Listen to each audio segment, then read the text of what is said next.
Yep, recording now. All right. Okay. Uh, Thank you for being here. Hello, everyone. Uh, Raul Hernandez Sanchez joined the chemistry faculty at Rice in the summer of 2022 and is the Norman Hackerman Welch Young Investigator Junior Chair. Prior to joining Rice, Raul was an assistant professor from 2018 to 2022 in the Department of Chemistry at the University of Pittsburgh. He was born in Chihuahua, Mexico.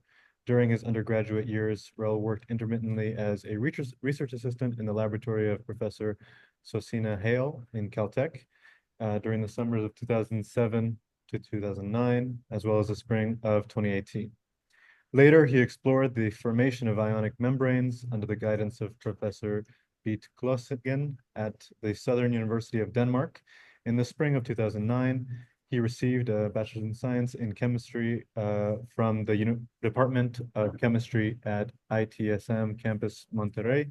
In 2010, defending a thesis under the direction of Professor Jesus Angel Valencia on the synthesis of drug-loaded dendrimers.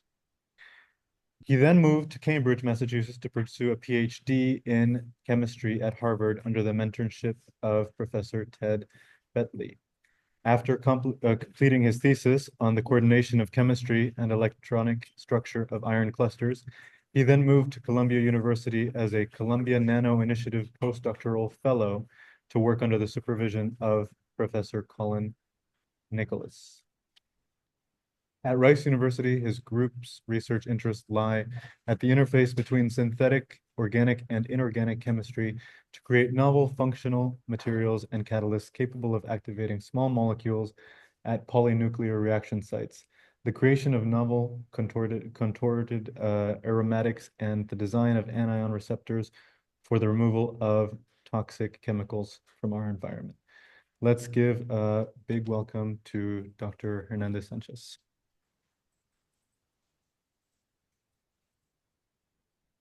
Well, thank you very much, Anders, for the introduction. I think can you allow me to share my screen? Yes, we will. There you go. You should be able to now. Okay, let's do right here. There you go. And let me get this started. Okay. Perfect. Okay, can you see my screen? Yes. Okay. Perfect. So, well, hello everyone. Thank you very much, Desmond, for the invitation. I really enjoy talking to other people not in my immediate vicinity, and this time it's my first contact with somebody from Andrews University. And so I gave you this title. Let me there you go. I gave you this title even although I'm gonna actually speak about two different topics, because I decided, why not? I have the time. Let me shorten my stories, and so I'm gonna be telling you about two different stories. One certainly has to do with CH bonds as anion sequestration platforms, and then there's a new story that I've added to this talk. So I'll let you know when that happens. But first, this is my research group. So it's composed of graduate students, postdocs, and undergraduates. So right now from this group, about 4 individuals are undergrads, about 8 are graduate students, and then 2 postdocs. And we, as Anders was alluding to, we moved to Rice in the summer of 2022. So this is Rice's campus, and we are right next to the TMC, which is right here. So this is the Texas Medical Center. So whenever you hear somebody getting treated, for some reason in Houston, they're likely coming to the TMC, which is a huge medical center. Okay, so even though Anders already told you about my background, let me just tell you just a few more pieces. And that is, I was born right here in this town called Chihuahua. Yes, just like the dog. And yes, There are so Chihuahua dogs were endemic from that region. You know, you don't find them wild anymore, but there are big statues of Chihuahua dogs in the city. Um, when I went to college in 2005, I moved to this city, Monterrey, which is close to the border. It's in the state of Nuevo León. And so during my studies in Monterrey, I actually did research for some time with this professor, Professor Haley at Caltech. I also did research in Denmark during 2009 when I was there. And then you know, after graduation, I moved to my PhD at Harvard with this professor, Professor Ted Bentley. Then I moved to the city of New York, where I was doing a postdoctoral studies with Professor Knuckles, picture here. And then right after that, in 2018, I started my independent career as a PI, as an assistant professor at the University of Pittsburgh. And then 4 years later, I moved to Rice University, which is where we are now. And so let me tell you how we think about chemistry, right? And this will resonate with some of you in the audience that have maybe seen this recently, or maybe some of you that have taught this recently, right? So a chemical interaction, right? When we are in our undergraduate studies, studying chemistry, we learn the notion of how to make chemical bonds, how to describe a chemical bond. So shown here, this is a scale showing the bond dissociation energy of a CH bond in methane, right? Which is about 104 kcals per mole. Later in our curriculum, we introduced the concept of aromaticity. And an aromatic bond, we know it's a stronger bond, and in this case for benzene, we have the CH bond to be at around 113 kcals per mole, right?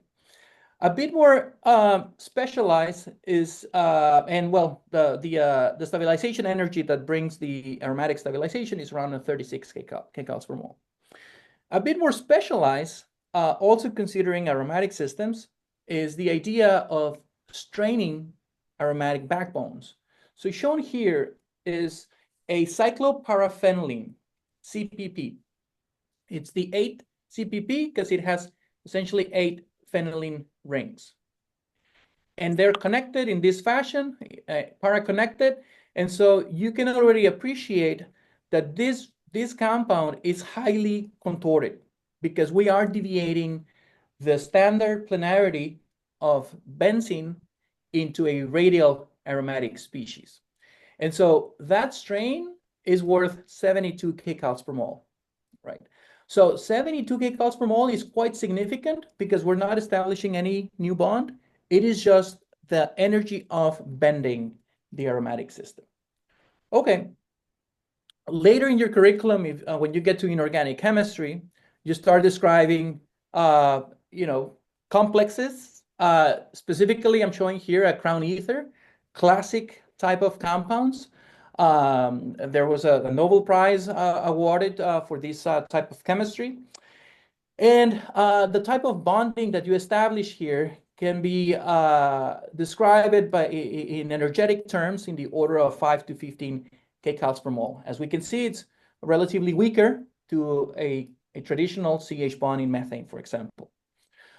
Even smaller energies are found when we start considering non-covalent interactions, which are of the form of hydrogen bonds, CH pi, and pi-pi bonds, which are in the order of 1 to 5 kcals per mole. And even smaller, we find metal-metal interactions, where, for example, here we have the copper-copper interaction in this standard compound, which is copper acetate, which is worth about 0.8 kcals per mole, right? So it's now very small. So we go in this scale, we're going from 0.8 all the way to 113.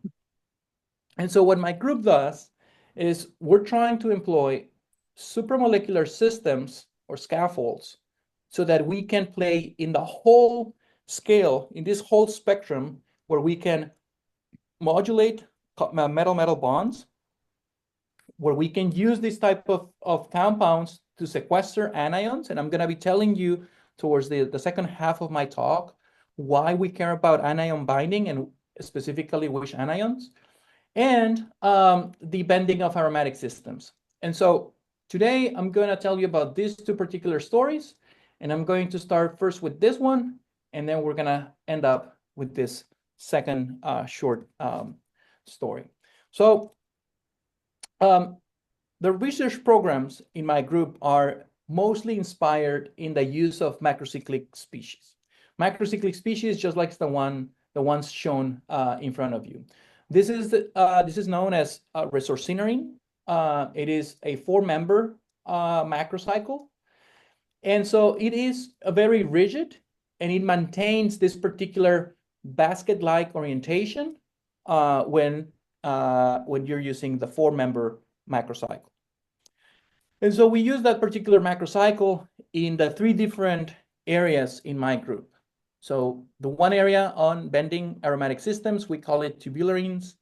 The second area on anion receptors, and then the third area, which I won't have time to tell you about it, but we use it towards the construction of inorganic compounds with the idea of activating small molecules, where their bond energy is much higher than 113 kcals per mole, like the ones I showed you just before.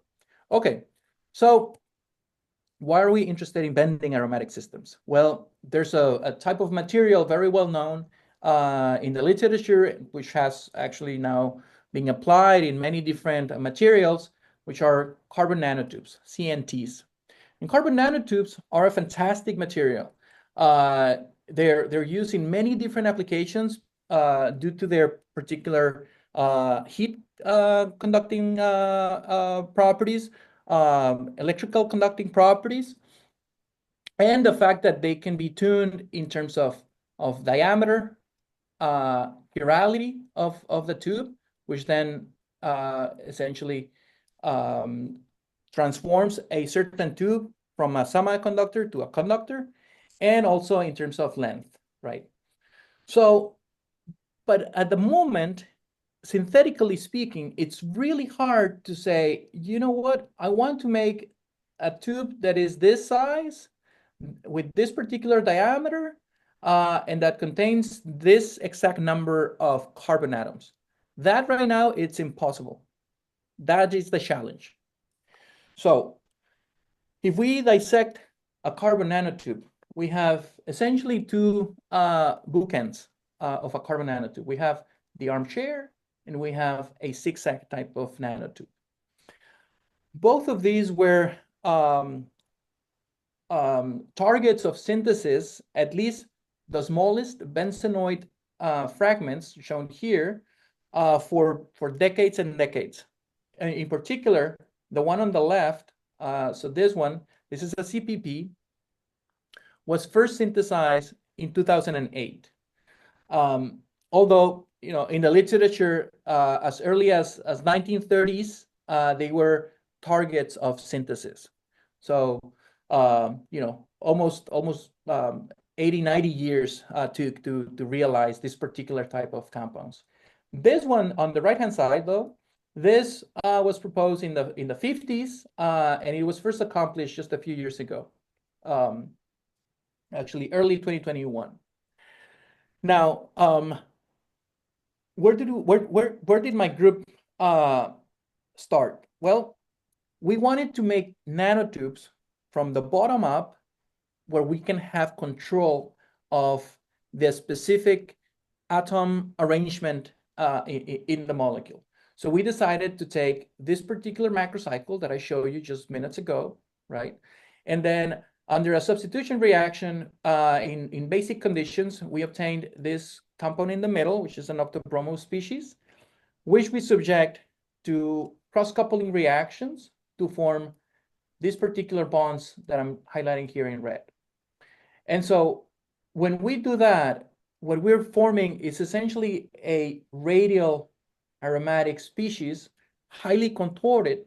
In fact, we calculated via a computational methods to have about 90 kcals per mole. This particular compound is electroactive. That means that we can add electrons to the compound, and we can add at least up to 4 electrons, making it a tetraanion.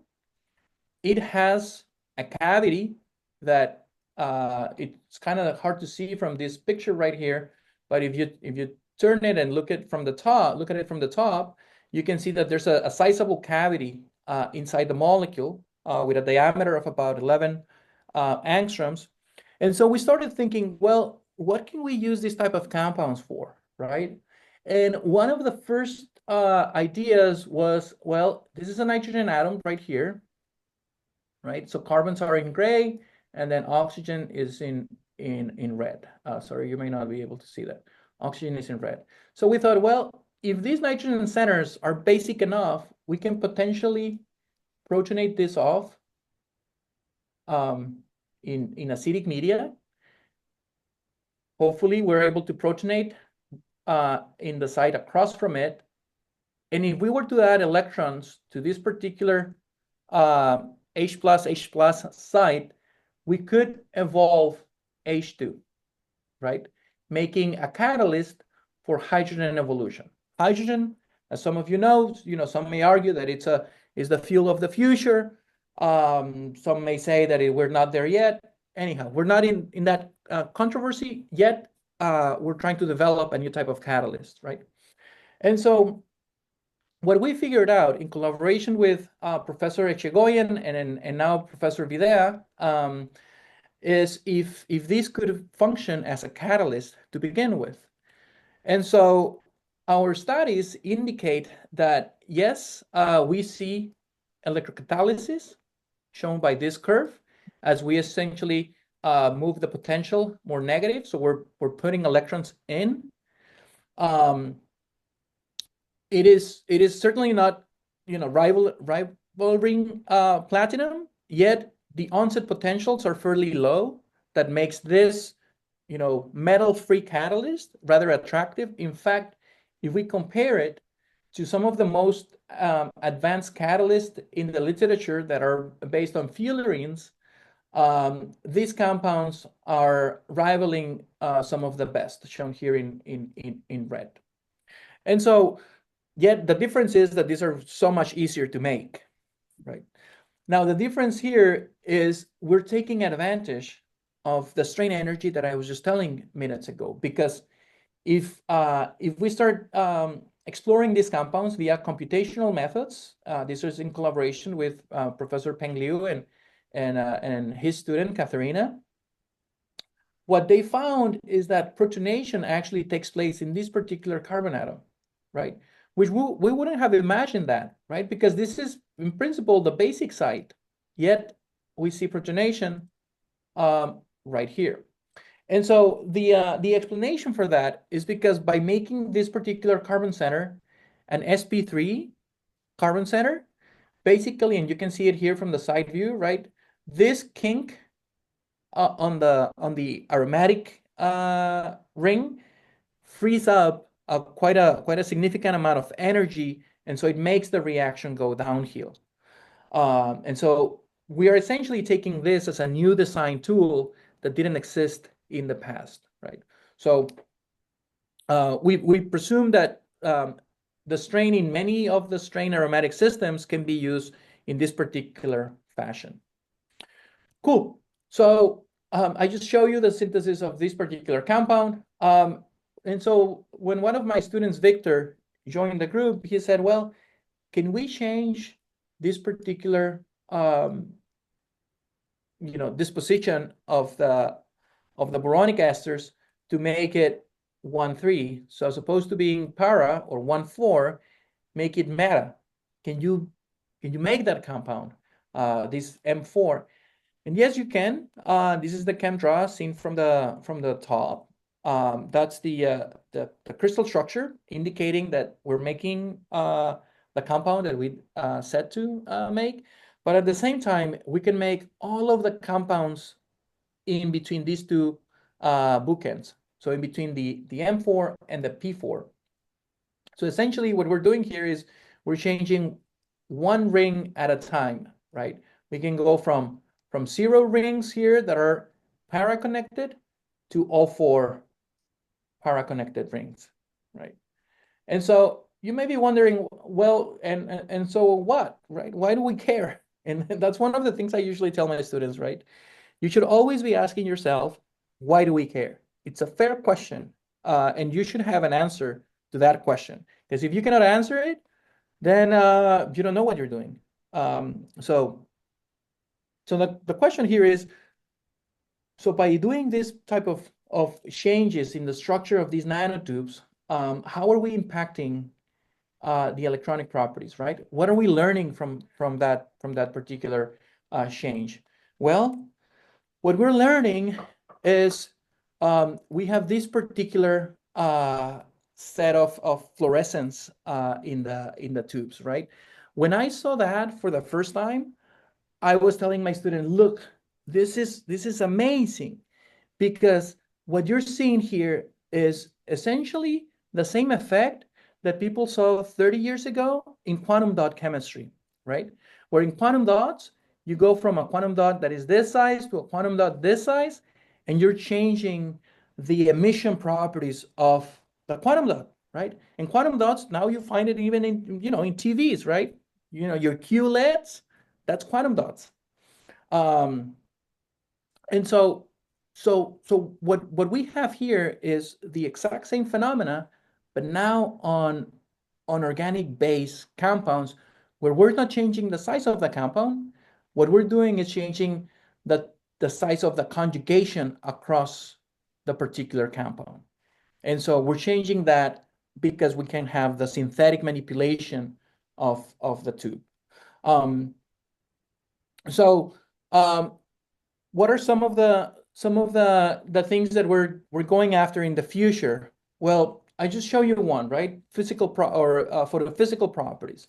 Some of the new directions that we're trying to explore are, for example, in the formation of porous liquids. Right? So a porous liquid were first demonstrated in 2015, 10 years ago. There are papers from a few years before that, theoretical papers describing how you could potentially do that.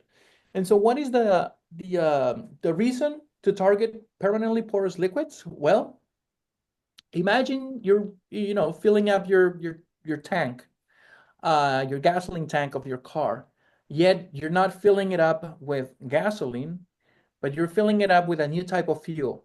Well, that new type of fuel, say for example H2, can be incorporated into cages that form a liquid.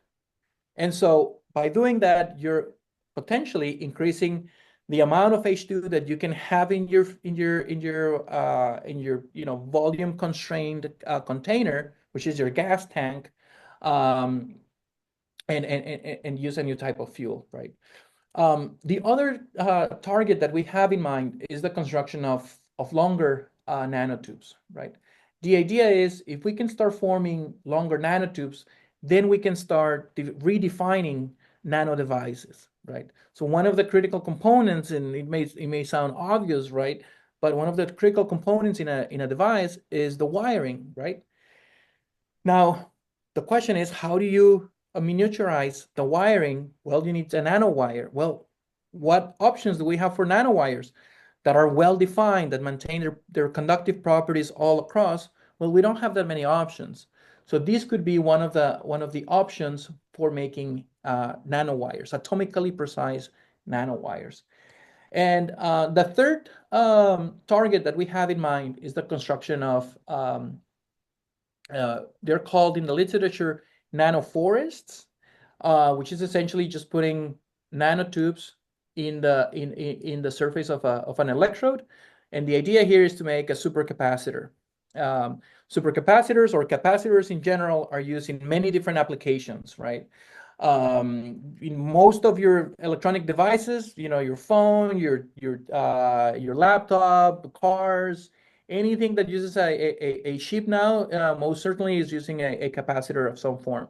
Well, the idea is to push the envelope to start making supercapacitors through these particular synthetic manipulations.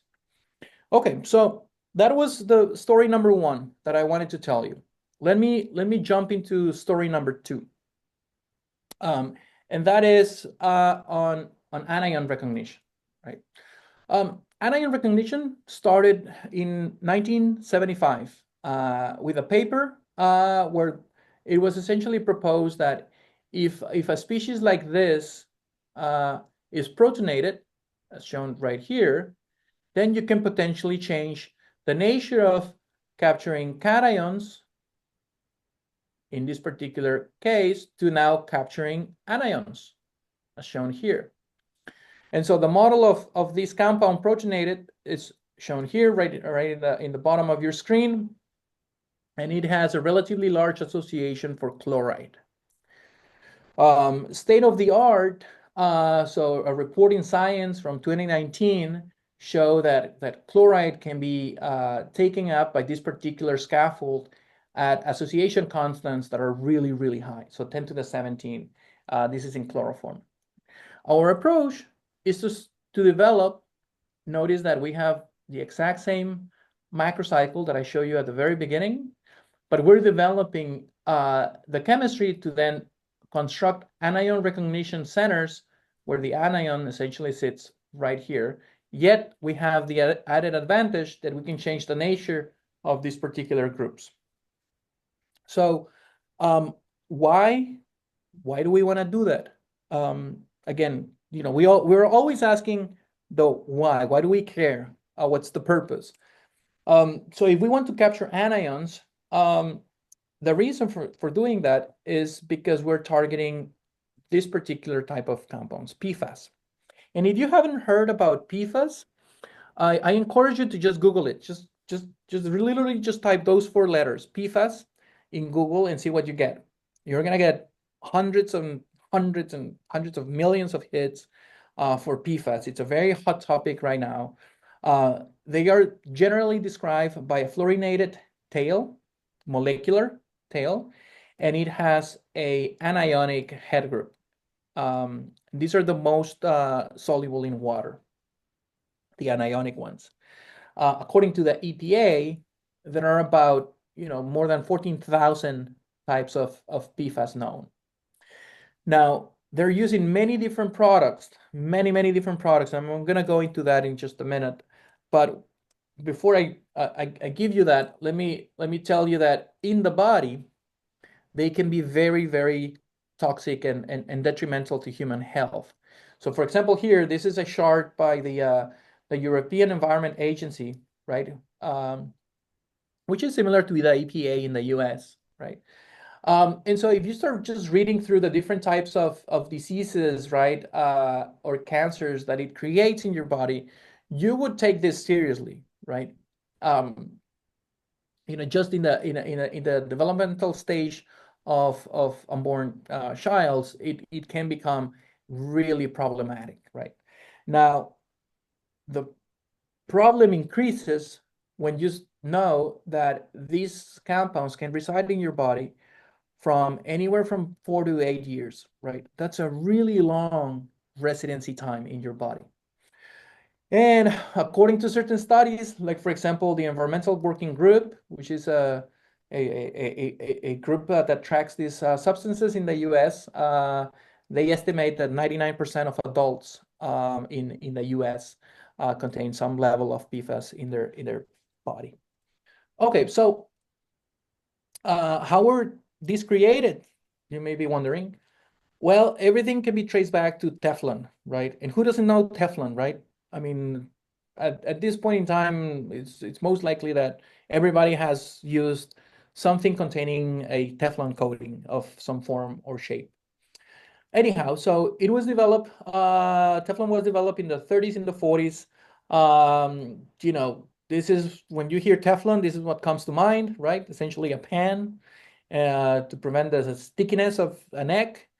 Well, later in time, in the 60s, this was developed into foams, these AFFs, And if you don't know what those look like, you may have seen videos or pictures or movies where there's, firefighters, tackling heavy fires, and there's a foamy material, right? It doesn't look like water, yet it is water. It's like 90% water, and then 2% PFAS, and then 1% of other additives. But then with just 2%, that's enough to make this foamy material that essentially suffocates, heavy fires. And so from there, it essentially expanded into a lot of different industries, clothing, medical devices, construction. You can imagine, right? Because one of the big advantages of these fluorine-containing materials is their resistance to heat. That's why they're used to put out heavy fires. In the 2000s, there were enough studies indicating of the problems of these in the body, and so right around the 2001, 2002, that's when two of the main type of compounds, PFOA and PFOS, stopped being manufactured in the U.S. Now, actually, I'm not seeing the audience, but maybe Desmond, you can help me with this. Okay. So raise your hand. Who likes chocolate cake? Who likes chocolate cake? About 50%. 50%. Yeah. Okay, good. Thank you for that. So, the FDA put out this study a few years ago. And so, I guess to be precise, ice chocolate cake has a concentration, again, on average, of about 17,000 ppts of PFAS, right? Keep this number in mind, 17,000. I already told you that it's detrimental to your body, right? I'm telling you now a concentration range, right? And so we'll see how bad is that. In the news, you find PFAS everywhere in the news. This was essentially a homework that I asked one of my students. She was a freshman joining research in my group, and I asked her, "Hey, can you help me just pick a 1 month?" And this is now, I guess, almost 2 years ago. 1 month in time, and get as many news articles of reputable sources talking about PFAS, right? And this is just an example. She actually found a lot more.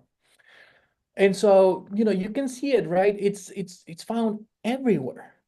I mean, one of the ones that really, caught my eye is this study done by the University of Oxford, where they detected 26 different PFAS 30 feet down the Arctic ice. 30 feet down, right? So, since when those PFAS were accumulated in that water? Years and years, decades ago, right? And so, yeah, essentially, it's everywhere, right? And how do we know it's everywhere? Well, because there's now a well-documented studies where you find it. Everything in light blue is a site, a city, a town where the drinking water has a level above the proposed limit, right? And so we're just drinking them, right? That's how we're ingesting these chemicals. Another study says that about 200 million Americans have it in their tap water, right? And this is now where I want you to remember that the number I just gave you on the ice chocolate cake, right? So the US EPA established March 14th, 2023, that the maximum contamination limit, MCL, is 4 parts per trillion for this particular two PFAS, PFOA, PFOS, 4. So, a slice of that chocolate cake, you're already ingesting enough PFAS for your entire life or more. So yeah, I'm sorry if you like ice chocolate cake, by the way. It's just it's just a fact. Okay, so now the obvious question, right, is if we're drinking these chemicals, then how do we remove them? Well, researchers are focused on exploring common materials and new materials and seeing how they perform against PFAS, right? And so here, this chart is divided into three parts, right? You have on the far right concentrations that are not realistic, right? In the middle one, you have sites that are highly contaminated. And then on the left one, on the left-hand side, you have the environmentally relevant concentrations, right? The kind of concentration that you would find in your tap water. Well, it's no secret that because of the low concentration, that is the hardest part of the chart to address. And as you can see, for most of the materials shown in this chart, essentially none of them really work at that level. And this chart is constructed with, in this case, this is the ionized water, DW, and then real water, right? So if you just pay attention to the real water, aside from this study, there's really no, successful materials. So it's been an area of research where it's been very active in the last 5 to 8 years. And so these are three of the big players in this area. Three different universities, groups that have put out a number of publications on this topic, right? And notice that so 1 milligram per liter, that is 1 parts per billion. So this is 1 ppb, right? Just to have everybody on the same page. Right. And so they're taking 1 ppb down to about 10 ppts, right? Now, remember, according to the EPA, we need to go under 4. So under 4 is really like a line somewhere here, right? Because this is log scale. So at least from these studies, none of them can actually reach that level, right? Of being under 4, of having, after the water is treated, having a residual concentration that is under 4, either nanograms per liter or, which is equivalent, parts per trillion. So my group started on this topic from the point of view of synthetic chemistry, right? And so we were making some of these compounds already, where we have this macrocycle that I was just telling you at the beginning. Sorry. And we started modifying the way we connect the molecule to eventually enforce a anion recognition center. And so this molecule is especially using this particular group right here, becomes a very strong anion recognition center. And so it binds strongly large anions like PF6, but at the same time, it binds a lot of different anions. So in blue are just different anions in different shapes and whatnot. In red, you have just a line to guide the eye. That's by no means a fit. But what we can notice is right around this region, which is anywhere from 2.2 to 2.4 in anions radii, that's where this particular molecule functions the best. And so if we add to this chart methyl sulfonate, it is way off the chart. So it's, orders of magnitude higher right here. It happens to fall in this particular size regime. And you may be wondering why methyl sulfonate? Well, that's just a surrogate for a PFAS, because it's essentially a sulfonate. It's not fluorinated, but it's a sulfonate. And so at some point we decided, you know what, if it has this really good affinity for sulfonates and carboxylates, let's turn this into a material that can remove PFAS from water. And so that's what we did. We explored for some time this molecule, for anion recognition studies. And this molecule, notice it has this R group right here, which is just an N-pentyl, right? A linear pentyl group. And so we thought if we want to turn this into a material that we want to recover, that we want to use as essentially a filtering membrane, we need to do something else. And so what we came up with is, well, let's add a functional group at the end of that tail that allow us to make polymers out of this receptor so that we can have a polymer that we can remove from water once we treat the water. And so we started polymerizing this compound in different conditions and whatnot. And the one condition that worked really well was using this particular co-monomer to form what we call PFMs, or polyfluoroocase membranes.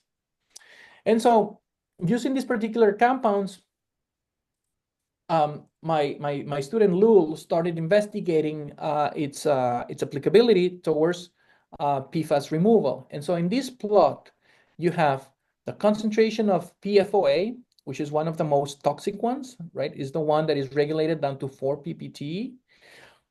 We're starting this removal study with 1 parts per billion.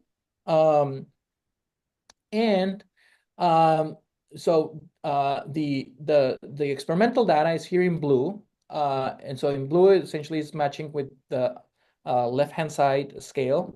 And so what you can see is after this last data point, this is 48 hours, right? After 48 hours, we're hardly getting to the level that we want, which is, again, under this constraint of the US EPA, right? We're getting about to like 6 or 7 parts per trillion, but we need to go under 4.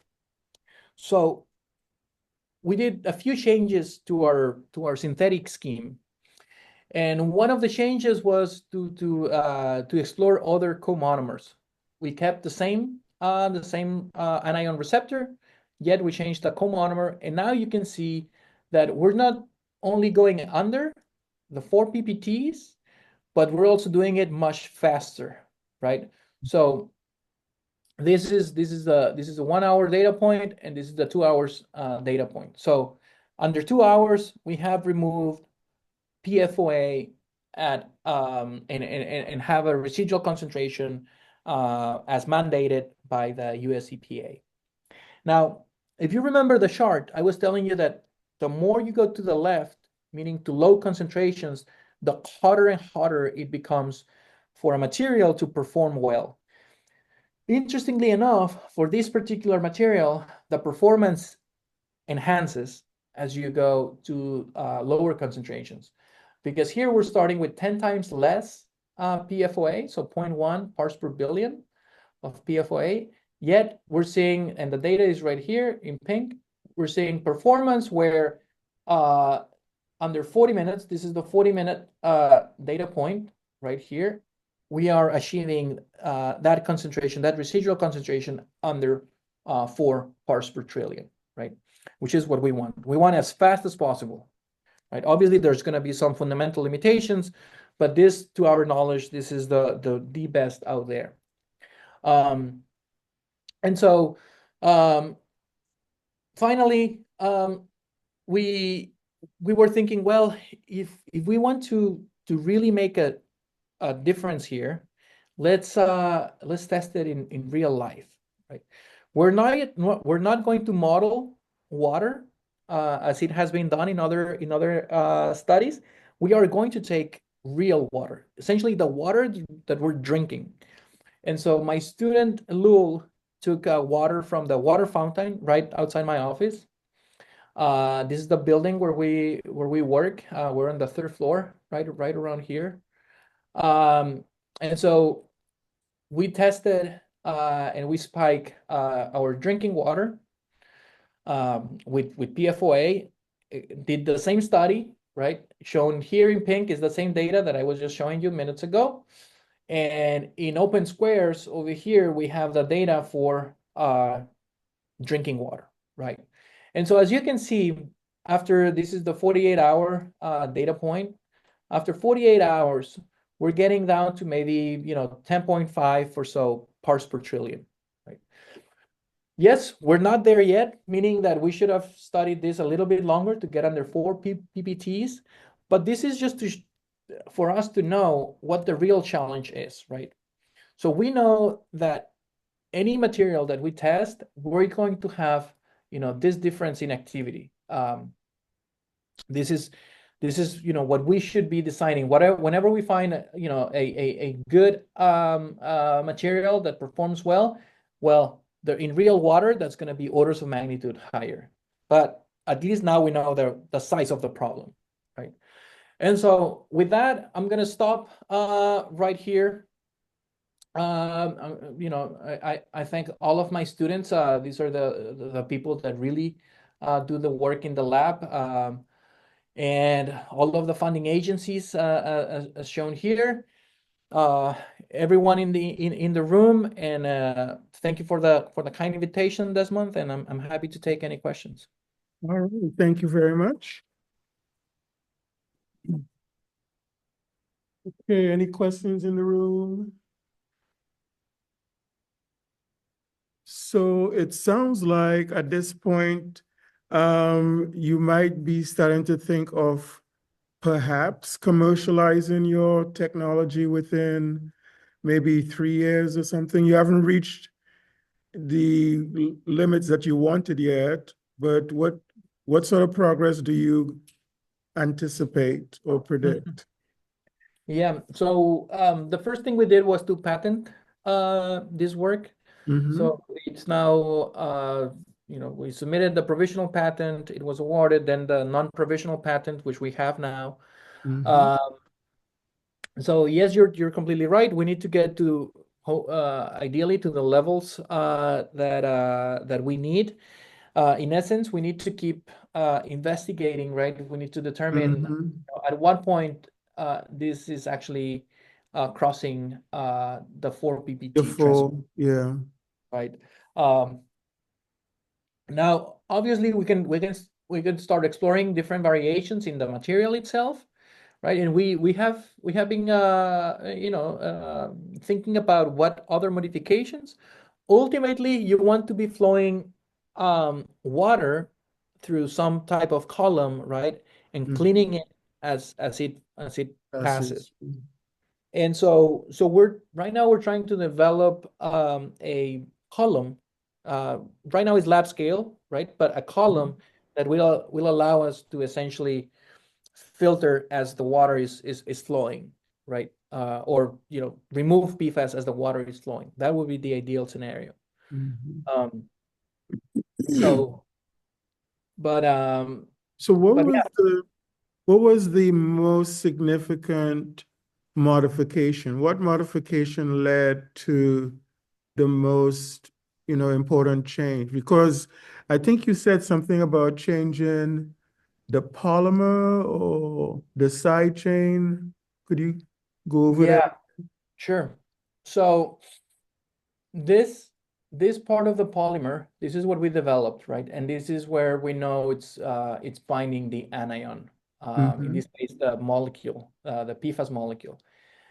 This other part is just for to improve all of the properties of the polymer. Like, for example, wettability. We need the polymer to be compatible with water, to essentially swell with water, so that we can have diffusion of PFAS through the polymer, right? And so the modification we did was to essentially change this component. And so right now, our better polymer has a commercial substrate right here. That is it's in exchange of this one, which is lab made, right?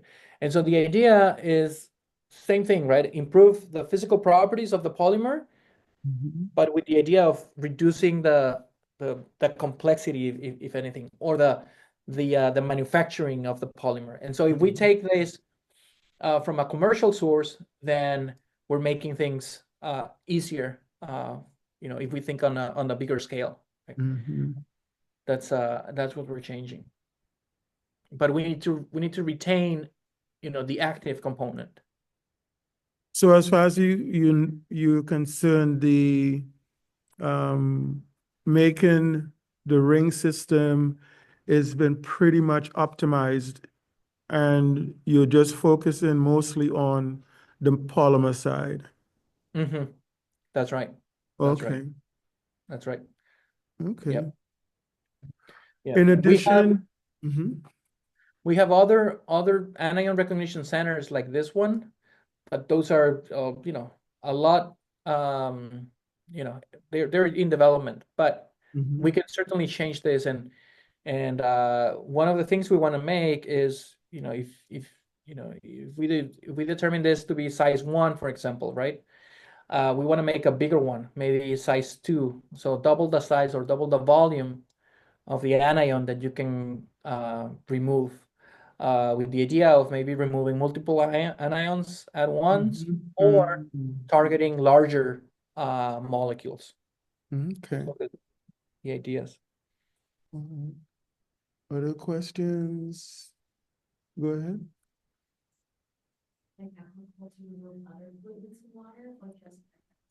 Right. So that was one of the things I was thinking too. Are you working on looking at removing other pollutants in water with your technology? Right. We are, but this particular one is very, very, niche and applied towards PFAS, right? One of the ways that Mhm, we see this working, this is an alternative to the column I was just describing, right? Is making some type of cartridges that go into your filtering system in under your sink, right, in your kitchen. And so the idea is your filtering system is removing everything that, organic matter, salt and whatnot, and this cartridge will essentially just remove PFAS. Okay. Um, the other type of toxic anions that we're targeting are radioactive anions. Mm. And so there are certain radioactive anions that are really difficult to remove from water. And so the only option right now is to just, dump the water into barrels and just contain it like that, right? What we want to do is to add a further layer of protection, right? Because if that barrel, leaks, Mm-hmm. is leaking that radioactive material, right? And so the idea is to create essentially a polymer that also binds these anions, and it binds them forever, right? Okay. So to prevent the release when it leaks. Are you thinking in terms of urinal anions? This is for pertechnetate. Oh, I haven't heard of that one. Yeah, yeah, pertechnetate, that's technetium. It's TCO4 Okay, minus. okay. Yeah, yeah, Mm, that has a really long lifetime. yeah, go ahead. I was wondering, what are the factors that affect the efficiency of the anion to capture or bind to the PFAS? Like what can limit how viable it is in this column that you described? So that's a good question. So some of the reasons why, let me go, why we see this effect, right? If you take any data point here, let's say, for example, this data point, which is 2 hours, right? So the 2-hour data point with real water is right here, right? This is about, what, 2 orders of magnitude, more or less. The reason is because we're seeing here the matrix effect of water, meaning just anions, salt that comes in water, right? And so that's going to be inevitable. Why? Because the water we drink always has salt, right? It's not just the one type of salt; it's just a mixture, right? It's a and we need it. We cannot drink salt-free water.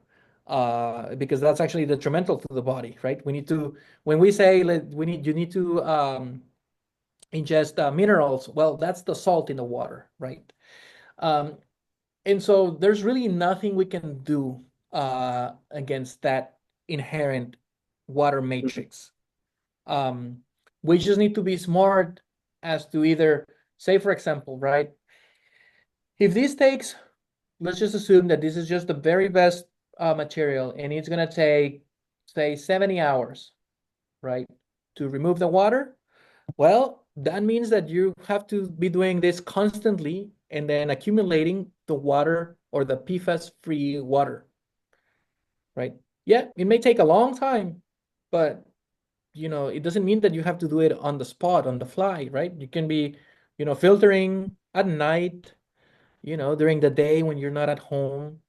Um, in a facility, right? In a municipal facility, it's filtering, 24/7, right? 24/7, yeah. So yeah, but knowing the physical limitations, the fundamental limitations, right? It's important because at least we can start modeling around that. Mhm. Okay, perhaps one more question and then we'll take off. Go ahead. Are there any downsides to sticking this in water, or is it all beneficial? Any downsides, any sort of disadvantages, any risk involved in the catalyst, polymer catalyst you're using?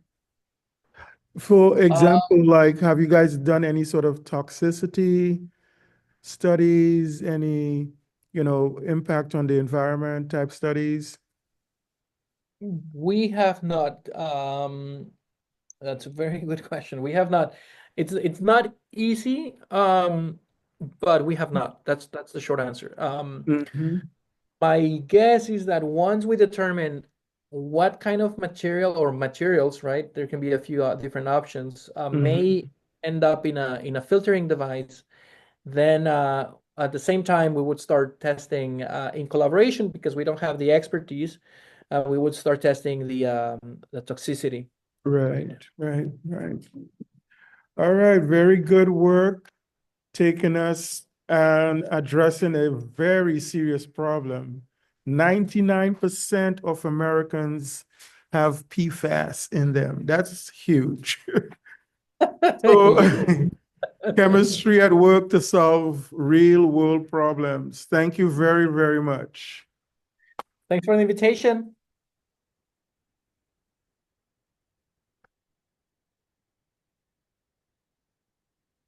All right. Continued success. Okay, thank you very much. Bye bye. Okay. Take care. Bye bye.